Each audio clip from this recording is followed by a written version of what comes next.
गोड्या पाण्याच्या मासेमारीमध्ये वर्षानुवर्ष सभापती महोदय विदर्भ असो, मराठवाडा असो, अन्य भागातले जे काही तलाव आहेत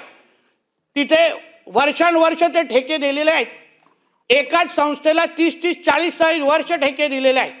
आणि ठेके दिल्यानंतर ते नेमकं त्या तलावामध्ये किती उत्पादन होतं, नेमक्या त्या तलावामध्ये जे उत्पादनाचं किती वाढ होतं याची कुठेही माहिती कोणी आपल्या खात्याला द्यायला बघत नाही.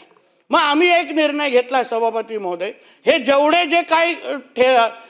काही तलाव आहेत, जो आमचा भुई समाज जो चालवतो त्या तिथे त्या पूर्ण क्षेत्रामध्ये आहे, मग ह्या सगळ्या तलावांच्या डिजिटलायझेशनच्या माध्यमातून नेमकं त्या तलावामध्ये उत्पादन काय होतं, त्या तलावामध्ये गाळ किती साचलेला आहे, त्याचबरोबर त्या तलावामध्ये कुठे अतिक्रमण आहे का, ह्या सगळ्या बाबतीची माहिती आम्ही आता डिजिटलायझेशन आणि AI माध्यमातून गोळा करण्याचं काम ह्या निमित्ताने सभापती महोदय करतोय. विकास करत असताना